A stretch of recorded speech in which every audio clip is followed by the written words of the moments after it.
Olá, meus amigos, Deus abençoe a todos vocês. Mais uma vez estamos aqui para mais uma programação. Assim está escrito. Esse que vos fala, pastor Vanderlei Costa, do Tabernáculo A Voz de Deus, que está em Sarzedo, na rua Milton Campos 339, no bairro Brasília, com os cultos todas as terças e quintas às 19h30 e domingo às 18 horas. Em Betim, na rua Aracaju, número 150, no bairro Citrolândia, com os cultos todas as terças e sextas às 19h30 e domingo às 8h30 da manhã, com a escola bíblica dominical.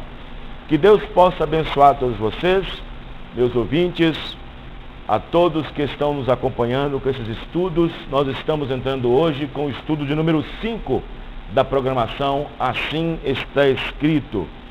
E nesta programação nós vamos falar sobre um assunto muito importante, que é sobre o testemunho apostólico sobre a unidade. O testemunho apostólico sobre a unidade, pelo fato de nós sabermos que a igreja do Senhor Jesus Cristo, ela está edificada sobre o fundamento dos apóstolos e dos profetas, de que Jesus Cristo é a principal pedra de esquina. Efésios capítulo 2, versículo 20. E nós também sabemos que Paulo escreveu no livro de Coríntios, capítulo 3, versículo 11, que ninguém pode pôr outro fundamento no qual já está posto, que é Cristo. Então, meus amados e preciosos, com este estudo das Escrituras, nós vamos falar sobre o testemunho apostólico sobre a unidade. Nós sabemos que os apóstolos foram testemunhas daquilo que viu e ouviu. No livro de 1 João, capítulo 1, está escrito isto. E fomos testemunhas do que vimos e ouvimos, disse o apóstolo João. E no livro de Atos, no capítulo 1, diz: e sereis minhas testemunhas, tanto em Jerusalém, como na Judéia, como em Samaria e nos confins da terra.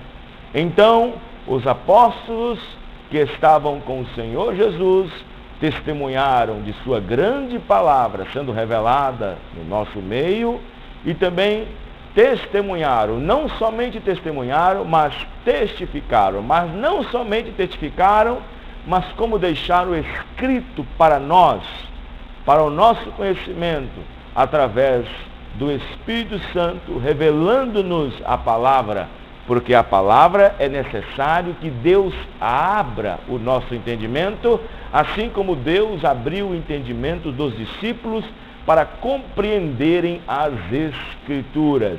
No livro de São Lucas, capítulo 24, versículo 45, melhor dizendo, diz: e abriu-lhes o entendimento para compreender as Escrituras.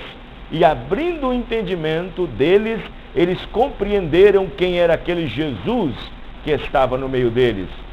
Abrindo o entendimento das Escrituras, eles compreenderam quem era que falava com eles. Abrindo o entendimento das Escrituras, eles souberam quem era aquele que estava no meio deles. Abrindo o entendimento das Escrituras, eles souberam que estava no meio deles Emanuel, Deus conosco, Senhor Jesus Cristo. Abrindo o entendimento deles, eles souberam que aquele Jeová do Antigo Testamento estava manifestado em Jesus do Novo Testamento.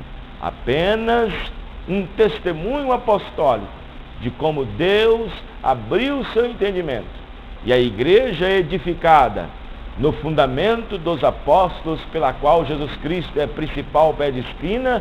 Ele mesmo, Jesus, disse em São Mateus 16, que a sua igreja seria edificada sobre aquela grande revelação de que o Cristo, que havia nascido o Cristo, o mensageiro para esta era, diz na mensagem A Revelação de Jesus Cristo, parágrafo 64, ele nasceu o Cristo.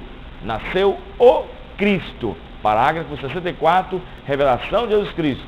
33 anos depois, os apóstolos tiveram a revelação de quem era ele.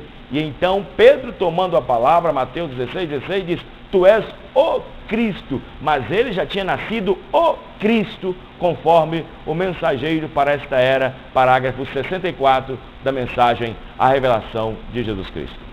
Meus amados e preciosos ouvintes, estamos com nossa Bíblia aberta, onde nós começaremos este estudo maravilhoso sobre o testemunho apostólico, sobre a unidade de um único Deus, de um Deus apenas. Um Deus que estava sobre nós, um Deus que estava por nós e um Deus que está em nós. Três ofícios, três manifestações de um único e soberano Deus, que manifestou como Pai na criação, no Filho na redenção e no Espírito Santo entrando dentro de nós, trazendo-nos de volta à reconciliação com Deus, por meio do seu Espírito, e que foi através da carne do seu Filho que redimiu-nos de volta a Deus. No livro de 1 João, capítulo 5, versículo 20, está escrito assim: e sabemos que já o Filho de Deus é vindo, e nos deu entendimento para conhecermos o que é verdadeiro. E no que é verdadeiro estamos, isto é, em seu Filho Jesus Cristo. Este é o verdadeiro Deus e a vida eterna.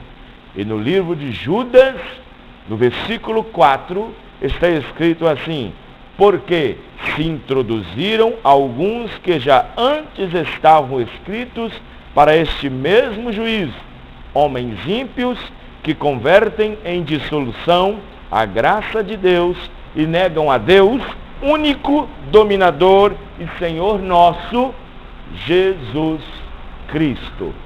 Então, meus amados e preciosos ouvintes, no livro de 1 Timóteo, capítulo 3, versículo 16, Paulo, escrevendo a Timóteo, está dizendo: não há dúvida, não há questão, não há questionamento. E sem dúvida, não há dúvida quanto a isso. A dúvida existe naqueles que não puderam reconhecer que o Messias, o Emanuel, estava no meio deles. E Paulo estava tendo uma dificuldade entre os judeus e em suas viagens missionárias para mostrar que aquele Jesus o Nazareno era Emanuel, era Cristo, era Deus no meio deles. E ele escreve para Timóteo, capítulo 1, versículo 3, capítulo 3, versículo 16. E sem dúvida, não há dúvida, não há nenhuma dúvida quanto a isso. Não há nenhuma dúvida quanto ao entendimento que o eleito obteve ou que o eleito tem. Não há dúvida nenhuma. Existem dúvidas, sim, no seio do cristianismo, que defende o dualismo, no seio do denominacionalismo, que defende o trinitarismo.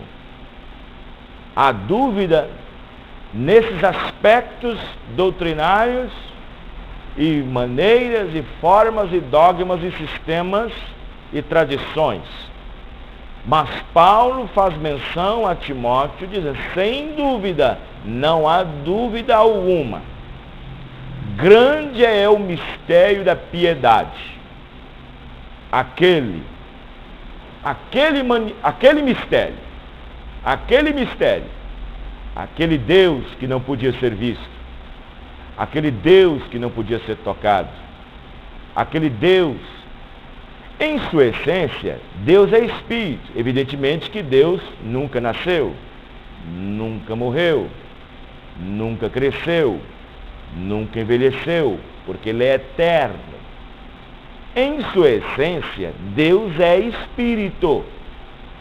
Sempre foi, em sua essência. Mas, para vir no nosso meio, Ele tinha que vir de acordo com as condições e também de acordo com as leis pelas quais o próprio homem entrou dentro dela. Deus, quando manifestou entre os homens, a única maneira pela qual ele se introduziu, ele não podia ser introduzido através de um desejo sexual, através de uma manifestação carnal. Ele mesmo criou o óvulo, criou o sangue, as células, e então tomou emprestado um ventre de uma virgem. E através desse ventre, ele desenvolveu a sua criação, o corpo pela qual ele mesmo habitara, o corpo pela qual ele mesmo habitaria. Nós encontramos no livro de Isaías, se eu não me engano, capítulo 7, ou capítulo 6, ou capítulo 9, onde diz o seguinte: e eu vos darei um sinal eterno, uma virgem conceberá. Agora eu pergunto, o sinal eterno é a virgem ou é o menino? A virgem conceberá da luz um menino. O sinal eterno é a virgem ou é o menino? E quem é eterno? Eterno é só Deus? Não só existe uma coisa eterna? Não existe somente um que é eterno? Não é Deus? Então, meus amigos, Paulo está falando a Timóteo, este mistério, aquele que se manifestou em carne, o mistério que uma vez estava oculto, o mistério, aquele Deus que se manifestou como Pai na criação, criando todas as coisas, criando o universo, criando os anjos, criando a terra, criando os peixes, criando os animais, o Pai da criação, esse Deus que manifestou como Pai. Ele tinha seus filhos sobre a terra, e os seus filhos tinham caído e entrado na condição do pecado, entrando na lei do pecado, vindo ao mundo pelo desejo sexual. E Deus, para comprá-los de volta, Deus, para trazê-los de volta, em suas próprias leis de redenção, ele tinha que ser um de nós, se tornar um de nós, tendo as mesmas paixões, as mesmas lutas, sendo tentado das mesmas maneiras que o homem foi tentado. E ele tornou-se um parente redentor por meio daquele corpo que ele desenvolvera e criara dentro do ventre de uma mulher virgem. Nasceu, cresceu, tornou-se homem. E o seu ministério, aquilo que tinha prometido lá atrás no livro de Isaías e dos profetas, que tinha sido falado dele, o seu ministério durante 3 anos e meio, desenvolvendo o ministério profético do Filho do Homem, porque ele vem como Filho do Homem, Filho de Deus, Filho do Homem, Filho de Davi. Ele vem em nome de 3 filhos, Filho de Deus, Filho de Davi, Filho do Homem. Mas é um Deus apenas, da mesma forma como ele manifestou como Pai na criação, como Filho na redenção e como Espírito na sua própria criação redimida. Então, meus amados e preciosos ouvintes, nós observamos que o testemunho apostólico sobre a unidade, Paulo começando a dizer em 1 Timóteo 3,16, não há dúvida, é sem dúvida alguma, grande é o mistério da piedade, aquele que se manifestou em carne, foi justificado em espírito, visto dos anjos, pregado aos gentios, crido no mundo e recebido acima na glória. Então observe que aquele que manifestou-se em carne, Deus mesmo, foi justificado em espírito, visto dos anjos, pregado aos gentios, crido no mundo e recebido acima na glória. Você pode observar que toda a frase é singular. Você pode observar que toda a frase de 1 Timóteo, capítulo 3 e 16, ela é singular. Olha, quer ver? Aquele, não fala aqueles. que se manifestou, não fala se manifestaram. Em carne, não fala em carnes. Justificado, não fala justificados. Em espírito, não fala em espíritos. Visto dos anjos, pregado, não fala pregados. Aos gentios, crido, não fala cridos. Recebido, não fala recebidos. Acima na glória. Você pode observar que esta escritura está totalmente em forma singular, assim como Mateus capítulo 28, 19 está também em forma singular.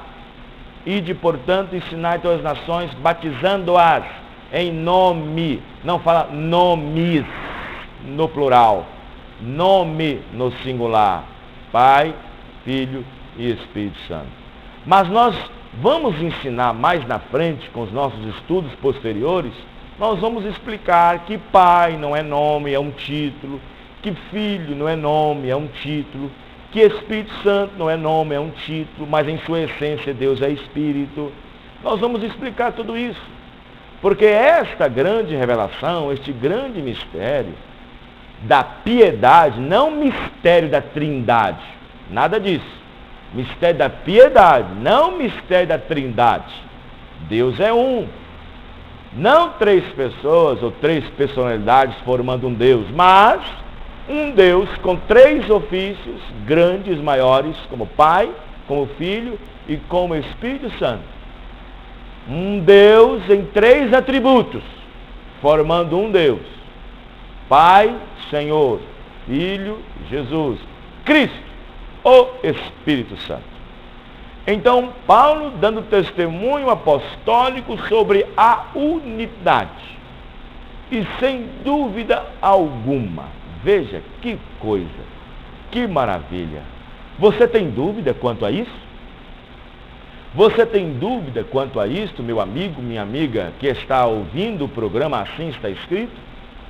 Porque nós não podemos ir além do que está escrito, tem que ser da forma que está escrito, da maneira que está escrito. Observamos isso. Quando nós lemos 1 João 5, versículo 20, e sabemos que o Filho de Deus é vindo, e nos deu entendimento para conhecermos o que é verdadeiro. E o que verdadeiro é, estamos em seu Filho. Quando a palavra fala seu Filho, por exemplo, São João 3,16, e Deus enviou seu Filho. É claro, porque nas leis de redenção, tinha que ter um parente redentor. Mas o Deus que enviou o seu Filho, veio no Filho. Por isso que naquele corpo, estava velado Deus. E o próprio Jesus, num corpo de carne, tomando uma semelhança à nossa, porque Deus é Espírito. Ele mesmo disse em São João 4,24.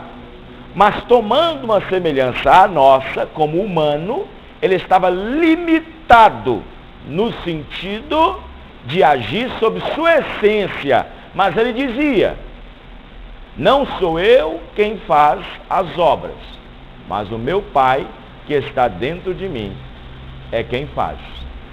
Vê? Então você observa que nós vemos uma unidade. Deus estava em Cristo, reconciliando o mundo consigo mesmo. Deus estava em Cristo. Então, se vocês observarem, nós encontramos que a palavra Deus, na tradução do inglês, significa objeto de adoração. Mas todo Deus tem um nome. Na mensagem A Revelação de Jesus Cristo, parágrafo 64, pregada pelo mensageiro para esta era, diz, ele nasceu o Cristo. Então nós encontramos que, sem dúvida alguma, este grande mistério que estava desenvolvido num corpo de carne, podemos observar que ali estava Deus manifestado num corpo, nascendo o Cristo. Por isso que a Bíblia diz: Deus estava em Cristo. Então, naquela condição humana, Jesus era dependente. Ele dependia. Na condição humana, ele tinha que ser tratável, como nós, dependendo de Deus. Na condição tratável, ele tinha que ser como um de nós, um homem de dores, experimentado nos trabalhos. A Bíblia diz que ele era sem formosura, não havia beleza alguma para que nós pudéssemos desejar. Um homem de dores. Então você observa que a Bíblia diz que ele se humilhou a si mesmo, tomando a forma de Deus, mas não se usurpando ser igual. Ele baixou de uma tão grande maneira, tornando-se um de nós, se sujeitando às suas próprias leis redentoras, sendo um de nós, dependendo do próprio Deus, pelas quais havia ele, o Verbo, se tornando carne. Então os apóstolos, eles não criam em uma multiplicidade de pessoas, uma duplicidade de pessoas. Então quando ele dizia em São João capítulo 10, versículo 30, eu e o Pai somos um. Então você observa que nós não podemos de forma alguma colocar duas personalidades vivendo em uma. Não se pode haver duas personalidades em uma pessoa. Uma pessoa com uma alma, ela só pode desenvolver uma personalidade. Uma. E quando Jesus disse, aquele que me ama, guardará a minha palavra, e eu e meu Pai viremos e faremos nele morada. Claro! Porque ele disse que o Pai era maior do que ele.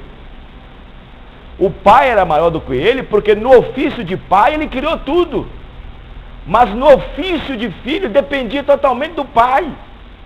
Por isso que ele dizia, o Pai é maior do que eu. Porque foi o Pai que criou todas as coisas. Foi o Pai que criou tudo. Nesse ofício ele é criador. Mas no ofício de Filho ele não criou nada. No ofício de filho, ele pegou algo da criação, por exemplo, os pães. Ele pegou algo da criação e multiplicou. Ele pegou o peixe, algo da criação e multiplicou. Pegou a água, algo da criação e transformou em vinho. Por isso que ele dizia, o Pai é maior do que ele. Em atributos, o Pai é maior. Por exemplo, na minha casa, eu tenho um filho. Mas na minha casa, o meu filho pode ser, a minha altura é 1,81 m. Meu filho pode ter 1,90 m, 2 metros. Mas na minha casa, eu sou maior. Porque o meu atributo de pai é maior do que ele. Porque foi eu que gerei, não foi ele que me gerou, foi eu que o gerei. Eu sou pai. Eu sou filho porque tenho um pai de 66 anos. E eu sou neto porque tenho um avô de quase 90. Mas quantos Vanderleis vocês estão assistindo nessa noite? Nesta manhã? Nesta tarde? Nesta madrugada?